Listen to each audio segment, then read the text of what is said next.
Baik, bismillahirrahmanirrahim. Assalamualaikum warahmatullahi wabarakatuh. Pada pagi hari ini kita akan sedikit mengulas ya tentang aplikasi bioteknologi di bidang perlindungan tanaman. Baik, apakah layarnya sudah terlihat? Sudah, Pak. Sudah ya. Capaian dari pembelajaran kita adalah bagaimana kemudian teman-teman setelah mengikuti kuliah ini harapannya tentu bisa memberikan penjelasan atau paling tidak menerangkan lah ya apa sih aplikasi penting ya di bidang perlindungan tanaman ini ya. Bagaimana upaya membuat serangga menjadi mandul atau TSM, teknik serangga mandul. Nah, macam-macam ya orang ya. Kemudian ingin berupaya membantu petani mengatasi permasalahan-permasalahan yang ada. Misalkan kita contoh lalat buah. Lalat buah ini suatu tidak ringan ya. Saya pernah menjumpai saat itu saya di daerah Sumampir ya, itu saya melihat ada orang berjualan tanaman jambu. Banyak banget ya. Bukan tanaman jambu tapi buah jambu, jambu biji. Lalu kemudian saya mampir, saya beli beberapa kilo kalau tidak salah. Karena saya melihat mulus-mulus di luarnya. Tidak ada satupun kemudian saya lihat luka dan seterusnya, pokoknya mulus kan. Tapi pada saat saya potong di rumah ya, belah di rumah, ternyata semuanya sudah ada ulatnya. Nah, semuanya sudah ada ulatnya. Tidak ada satupun tanam jambu yang aman, yang ternyata ya tidak ada. Kemudian saya bisa temukan jambu tersebut yang bebas ulat. Ternyata itu kan muncul karena apa? Karena biasanya lalat buah gitu ya, masuk telurnya dan seterusnya, akhirnya berkembang di situ menjadi ulat dan seterusnya ya. Nah, teknik untuk membuat serangga menjadi mandul ini sangat bermanfaat karena dia akan menyebabkan si serangganya itu menjadi tidak bisa bereproduksi. Nah, dengan cara apa? Dengan cara dibuat mandul dengan teknik radiasi sinar gamma. Ini sebagai contoh ya, lalat buah ketika dia dikawinkan antara lalat jantan normal, ini jantan normal dengan betina normal, maka kita dapatkan jumlah telurnya sangat banyak. Ini ukuran dari ininya apa namanya ya, dosis dari apa sinarnya ya. Pada dosis 0 pun dia sudah sangat banyak karena memang ini normal-normal semua kan ya. Nah, kemudian kita coba kawinkan antara betina normal dengan jantan yang diradiasi sinar gamma. Lalu kita peroleh ternyata dengan dosis yang kita dapat kita lakukan, misalnya dosis penyinaran yang dilakukan, muncul atau menghasilkan telur sampai hampir 900. Bahkan semakin tinggi sampai 90 GY ini dia hampir 1000 telurnya. Semakin tinggi tentu akan semakin rendah, tapi kan tidak cocok lah ya karena dosisnya radiasinya terlalu tinggi. Dari sini kita bisa dapati bahwa meskipun jantannya diradiasi, tapi ketika betinanya normal, telurnya ada, dapat hasil. Tetapi ketika justru betinanya yang diradiasi, meskipun jantannya normal, itu tidak ada telur yang dihasilkan. Nih. Ataupun sebaliknya, kalau jantannya diradiasi, betinanya diradiasi, tentu jadi tidak ada telur ya. Yang paling tidak ini kan, jadi kata kuncinya adalah betinanya yang diradiasi. Sehingga ketika jantannya itu normal atau jantannya itu diradiasi, dia tidak akan ada telur yang dihasilkan. Ini penelitian Nasution dan Kuswadi tahun 2020, cukup baru ya. Jadi radiasi sinar gamma itu bisa menyebabkan terjadi kemandulan, sehingga kemudian tidak dihasilkan telur. Ya, tentu bagi kita sangat menguntungkan, ya sangat menguntungkan. Ya bagi serangganya tidak menguntungkan, kita kan sangat menguntungkan. Oke, ya kesimpulannya tersebut ya. Kemudian rata-rata sterilitas dan fertilitas telur yang dihasilkan pada berbagai dosis persentase. Jadi ketika telur itu sudah dihasilkan, kita lihat apa itu telurnya itu fertil atau steril. Ya, fertil atau steril. Jadi ketika kita lihat untuk jantan dan betina yang normal dikawinkan menghasilkan telur, ternyata sebagian besar itu fertil, hanya sebagian sedikit yang steril.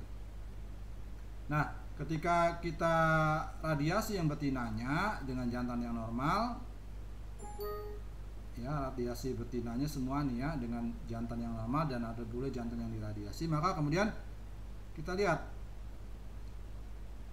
fertilnya 0, ya semuanya steril, semuanya telur steril. Kalau steril itu maknanya apa? Tentu dia tidak akan menetas, ya. Jadi dengan kita melakukan upaya radiasi silalat buah betina, maka bisa kedua kemungkinan. Yang pertama adalah telurnya tidak dihasilkan, dan yang kedua adalah telurnya bersifat fertil. Bersifat fertil. Bersifat steril. Jadi telurnya tidak bisa akan menetas, ya, tidak akan menjadi lalat buah yang baru. Itu yang menjadi menarik. Baik, itu sementara yang bisa disampaikan terkait dengan materi. Silakan kalau ada yang ingin didiskusikan. Untuk CBL-nya teman-teman bisa mulai upload ya.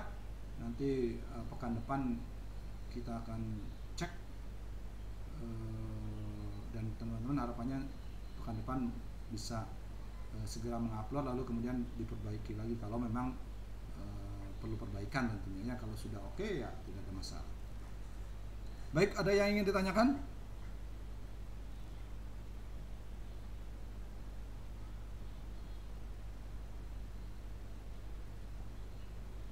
Mas Alil mungkin atau Mbak Khairia? Tidak ada? Belum ada, Pak. Belum ada ya. Saya yakin teman-teman bisa menangkap dengan baik ya. Dan harapannya tentu jangan ragu untuk bertanya ketika ada pertanyaan-pertanyaan yang mengganggu atau permasalahan-permasalahan yang teman-teman hadapi.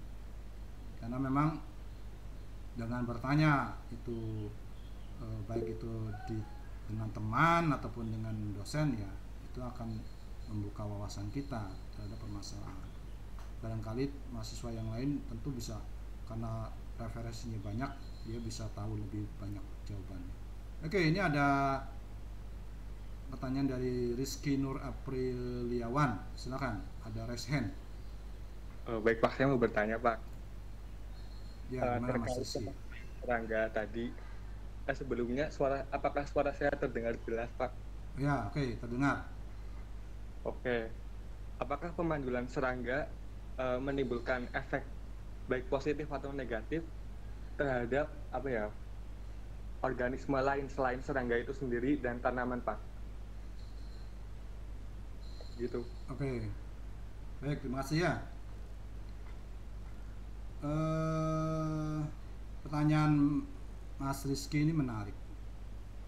Pak, apabila kita melakukan upaya pemandulan terhadap serangga tertentu ya, yang dianggap sebagai hama oleh petani gitu ya, misalkan lalat buah gitu, apakah kemudian tidak mengganggu ekosistem atau memiliki dampak negatif? Ya tentu ada, makanya biasanya tidak total dimandulkan, karena pasti seperti kita pelajari bersama bahwa ada jaring-jaring ya kan, jaring-jaring makanan, satu dimakan oleh yang lain. Ketika kemudian salah satu habis, punah, betul-betul punah, tentunya akan menyebabkan si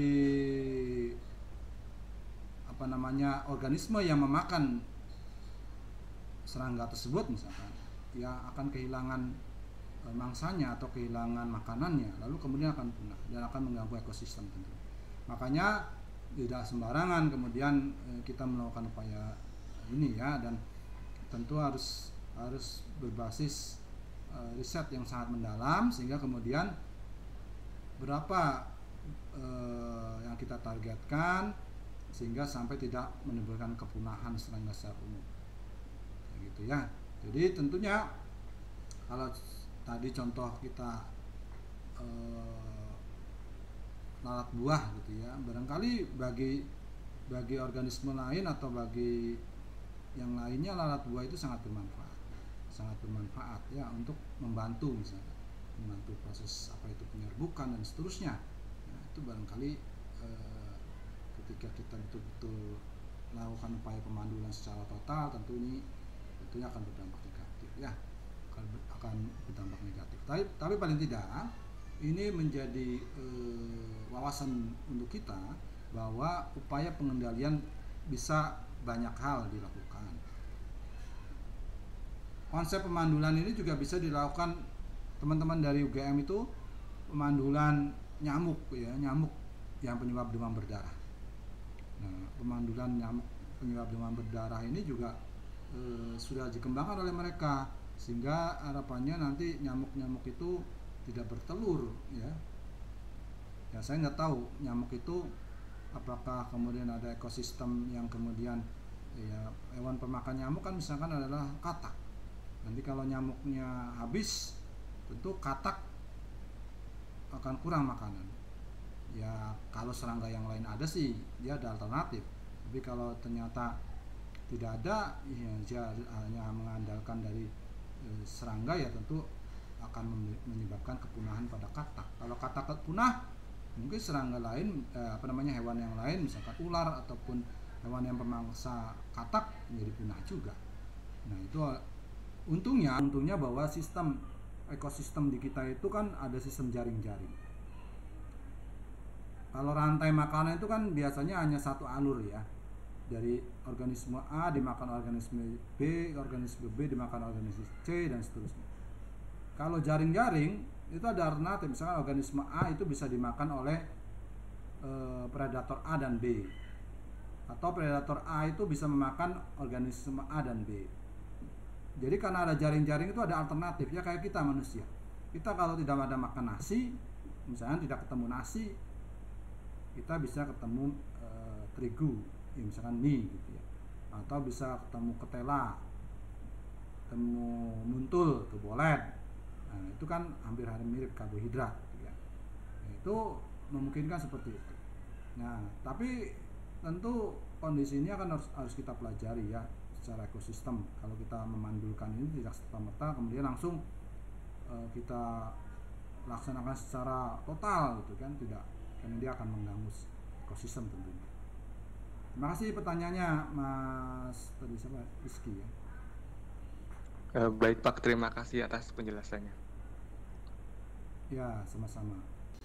Saya akhiri. Assalamualaikum warahmatullahi wabarakatuh.